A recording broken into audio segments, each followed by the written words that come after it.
താങ്കൾക്ക് മരണഭയമുണ്ടോ? താങ്കൾക്ക് മരണഭയമുണ്ടോ?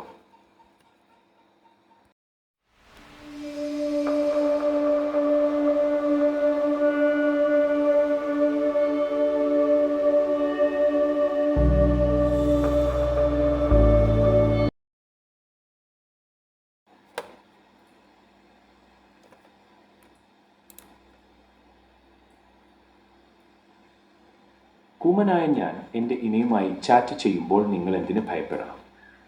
എനിക്ക് കുയിലിനെ പോലെ പാടാൻ പറ്റുമോ?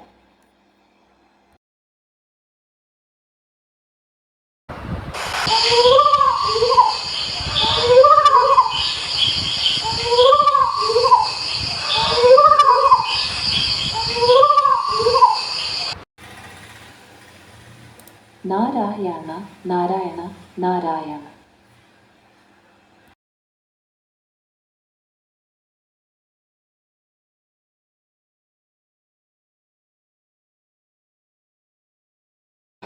ഒന്ന്, മൃത്യുവിന് ശേഷം മനുഷ്യൻ വീണ്ടും മനുഷ്യനായി തന്നെ ജന്മമെടുക്കുന്നു. മൃഗമോ പറവയോ ഉരകമോ സസ്യമോ ആയിത്തീരില്ല. നമുക്ക് സന്തോഷിക്കാം. രണ്ട്, സദാ സ്വയത്തെ അവിനാശിയായ ആത്മാവാണെന്നു കരുതണം. ദേഹത്തെ വെറും ഒരു വാഹനമെന്നു കരുതുക. അത് ഇവിടെ ഉപേക്ഷിക്കപ്പെടേണ്ടതാണ്. മൂന്ന്, മരണം ഒരു അനുഗ്രഹമാണ്, ശാപമല്ല. ഉപയോഗശൂന്യമായ പഴയ വസ്ത്രം വെടിഞ്ഞ് പുതിയ വസ്ത്രം സ്വീകരിക്കാനുള്ള അവസരമാണ്. ഇതിലും സന്തോഷമല്ലേ? നാല്, അടുത്ത ജന്മപ്രാപ്തി നമ്മുടെ കർമ്മത്തെ ആശ്രയിച്ചിരിക്കും.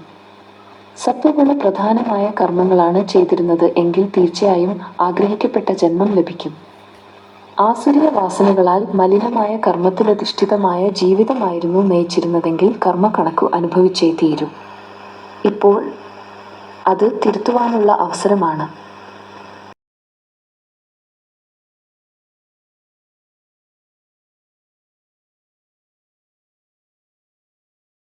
അഞ്ച്, വാസ്തവത്തിൽ സൃഷ്ടികർത്താവ് നിരാകാരനാണ്. അതായത് ഒരു പ്രകാശ ബിന്ദുവാണ്. ആത്മാക്കളും നിരാകാരാണ്. ഈ 5000 വർഷത്തെ നാടകം സൃഷ്ടികർത്താവാൽ രചിക്കപ്പെട്ടതും രചിച്ചുകൊണ്ടിരിക്കുന്നതും വീണ്ടും വീണ്ടും രചിക്കപ്പെടുന്നതുമാണ്. ഇതിനു മാറ്റമില്ല. നാടകത്തിൽ എല്ലാവരും വീണ്ടും വീണ്ടും പ്രത്യക്ഷപ്പെടുന്നതാണ്. ഇനി ശരീരം വെടിഞ്ഞവരെ പറ്റി ദുഃഖിക്കേണ്ടതില്ല. 6, ഈശ്വരനുമായുള്ള മനുഷ്യരുടെ ബന്ധം പിതാവും പുത്രരും പോലെയാണ്. എല്ലാ മനുഷ്യരും ഒരു പരമാത്മാവിൻ്റെ മക്കളാണ്. വിവിധ ധർമ്മങ്ങൾ വിവിധ നാമത്താൽ ജഗതീശ്വരനെ ആരാധിക്കുന്നുവെന്ന് മാത്രം. 7, മുക്തി മഹാവിനാശത്തിനു ശേഷം സ്വാഭാവികമായും എല്ലാവർക്കും ലഭിക്കപ്പെടുന്നു.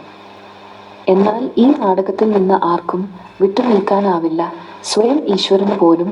കാരണം പ്രകൃതിയെ ആധാരമാക്കിയാണ് സൃഷ്ടി രചിക്കപ്പെടുന്നത്. വർത്തമാനത്തോടൊപ്പം ഭൂതകാലവും സൃഷ്ടിക്കപ്പെടുന്നു എന്നത് അത്ഭുതം തന്നെ. 8, ആത്മാവായ ഞാൻ എൻ്റെ ഇരുപുരികങ്ങൾക്കു മധ്യേ ഒരു ചെറിയ നക്ഷത്രത്തെപ്പോലെ തിളങ്ങുന്ന പ്രകാശബിന്ദുവാണ് എന്ന് മനസ്സിലാക്കണം. ആത്മാവ് ഊർജമാണ്, പഞ്ചത്വത്തിനു അതീതമാണ്. ആത്മാവ് ഒഴികെ മറ്റെല്ലാം പഞ്ചത്വം മാത്രമാണ്. ആകാശം, വായു, അഗ്നി, ജലം കൂടാതെ ഭൂമി ആത്മാവ് തൻ്റെ ഇരിപ്പിടമായി.